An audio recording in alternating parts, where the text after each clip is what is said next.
an ex-husband there and a current husband there. You guys.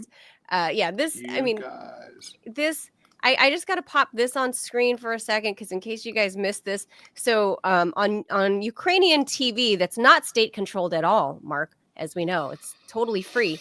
No, it's not. I mean, they actually literally have a unified information policy where they have absolute, complete, and total control of their media and have banned hundreds of media organizations that were critical of the Ukrainian government. But that's how you protect democracy. That's right. Saying. It's 2025. This is how you protect democracy. My bad. Yep. It's a very specific type of democracy. It's a special kind of democracy. Just like in Romania, they're protecting democracy by overthrowing election results that weren't. In Germany, they were the wrong results, Mark. The wrong results. Germany, getting ready to ban or annul results that are favorable to the AfD. Wrong results. I'm just saying. But Zelensky says this, and this we'll make this the last comment here. Somehow Zelensky thinks that this is going to work. He says, Trump and I will come to an agreement and offer strong security guarantees together with Europe. And then we can talk to the Russians. Okay, that's not going to happen either. Right. That's not. But Trump is going to be in a tough position, right? Because he's going to pitch his deal that he intends to force on the Kyiv regime to Putin. And Putin will say, that's nice. And we're glad to talk to you. But no, you don't get to dictate the terms of this conflict. You're not some third party. You're the U.S. president. You are a party to this conflict. And you're a part of the losing side of this conflict. We dictate terms to you, not the other way around. So when Putin says "niet," thanks but no thanks, what does Trump do then? That's the most important thing. Does he just walk away and say, I tried and I'm not going to support Ukraine anymore, and Putin can just do what he wants? No, of course he can't do that. He might want to do that, right? That they're probably, but he won't be able to do it. If he did do that, right, he'd be following JFK real quickly. I hate to tell you, right? Yikes. There's already been a few attempts in that direction. Yeah. But Zelensky and Trump are not friends. But it does not mean that Trump can completely just abandon Ukraine. The U.S. has invested too much money, too much geopolitical and political capital to just walk away from this project Ukraine. Yeah, but I mean, isn't there a chance that Trump is going to come in, look at this, and say, "Look, we're throwing good money after bad at this point." And what? Walk away? Say, "Oh, we can't do anything." We just I don't think the U.S. president has the power to do that. Well, we did that Trump negotiated that with the Taliban, right?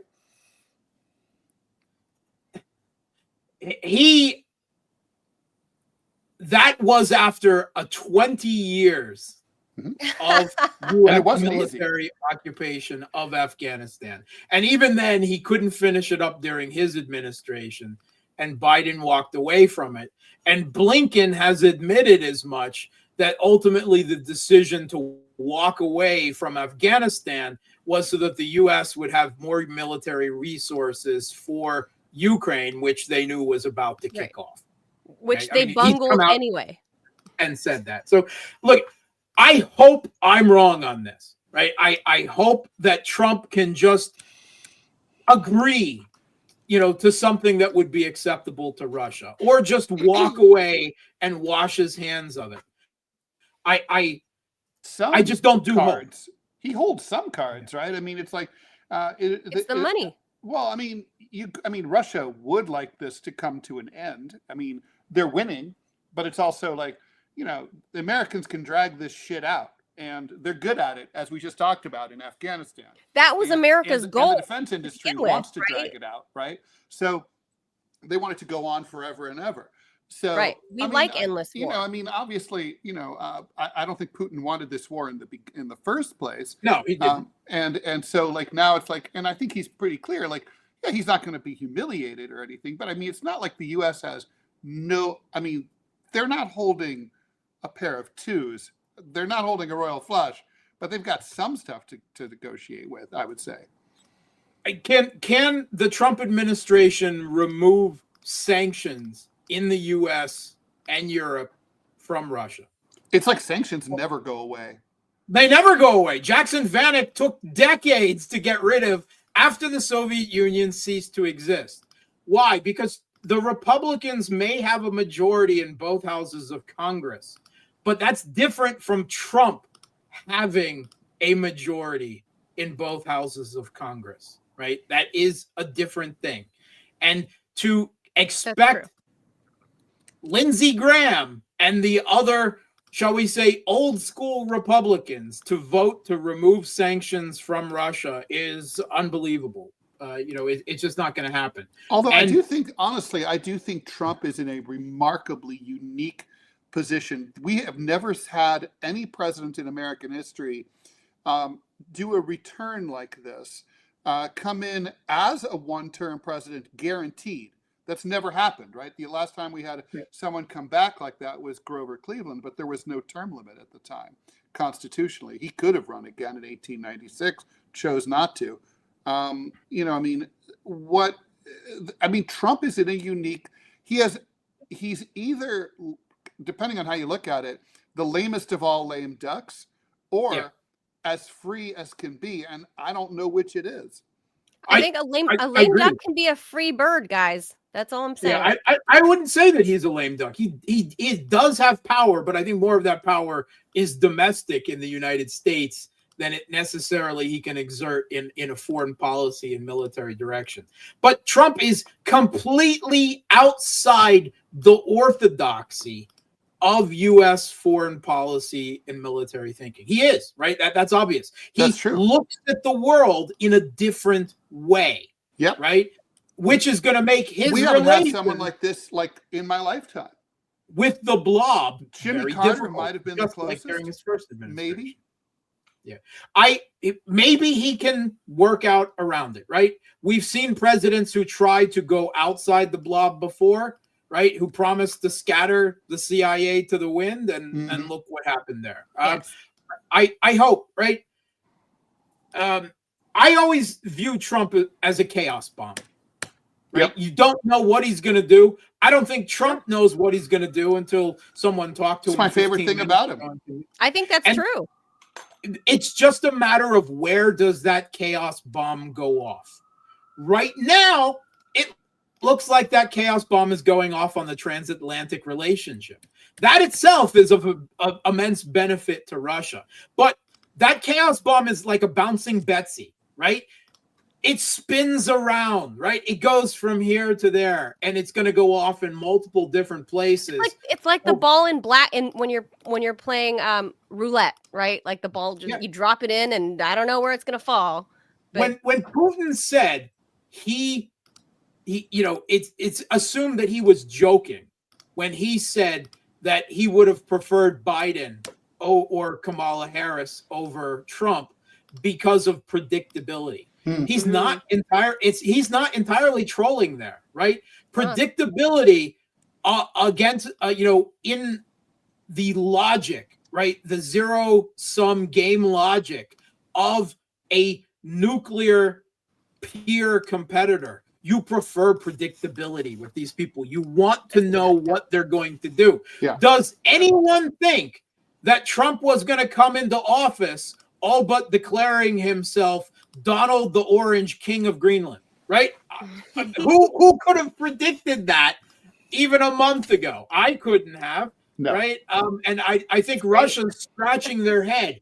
Is this a U.S. geopolitical play to counter us in the Arctic? Maybe. I don't know. I don't know if Trump knows, right? But you can be sure that the neocons that surround Trump will try to exploit this situation as they will anything else. They're very good at it. They will try to manage him. He will bounce around whatever little box they try to build him. Will he escape it? I don't know. I would say I hope so, but I don't do hope. I just don't. It doesn't help analysis. I go on what the U.S. has historically done and what Trump did the last time he was the U.S. president. And if he pleasantly surprises us all by giving us U.S. hegemony, global hegemony, and abandoning Ukraine, then I will be extremely glad to be wrong, and I will come on and I don't know, I'll give you a pedicure, Ted, if you want one. Genuflect. Manny and Petty, please. I like them both. Yeah. Okay. All right. Jig. It'll be a learning The happy experience for dance. both of us. You can stay at my place, though. If that happens, Mark, I think you need to do the Trump dance. Yeah. All right, I could. Yeah. We can Trump if we want to. Yes, you got to do the Trump dance. I will be glad and pleased to be wrong, but that's not where, I'm the black pill, right? I start everything with the absolute worst imaginable outcome because that is my misanthropic view of humanity. And then I allow myself to be slowly and selectively walked back by facts and evidence from that absolute worst position. And it makes me. And then you're never disappointed. I'm never I'm very rarely. I can be pleasantly surprised, but it only happens once a blue moon. Yeah, I'm kind of the same way. I get it, and I read a lot of David Hume when I was in college, so I'm kind of like, people suck, and on the occasion that they're really good, I'm like, oh wow, that's wonderful. Like, I'm more an animal person than a human person. With that, we'll leave that there. We'll advise people to go read some David Hume and go read some other nihilist authors or whatever, and we'll then we won't be disappointed. Diogenes, I bite also my friends like a dog in order to save them. Oh boy. Mark Sleboda, that's the last word. Thank you so much, Mark Sleboda. That's the last word, like always. All right. That is the last word. Mark Sleboda, of course, is an international relations and security analyst expert, I would say. You can follow Mark on Twitter. We still call it that here because we old. Mark Sleboda and the number 1. Mark Sleboda 1. And the YouTube channel, Mark, I can never keep up because mine just got totally nuked. I'm not allowed to have an account. I don't use YouTube anymore. It's too controlled. But you can follow me on Substack or Telegram at The Real Politic with Mark Sleboda. Oh, good. So you kept the name. Okay, I'm going to update your bio on that. And of course, on Facebook, /Gramsci. Mark Sleboda, always appreciate your expertise. Thank you, my friend. Happy New Year. Merry belated Orthodox Christmas. I'm sure wifey celebrates in January. Yes, she does. Yes, Merry Christmas to her. Thank you. Thank you, guys. Bye, Mark. Always fun. Always.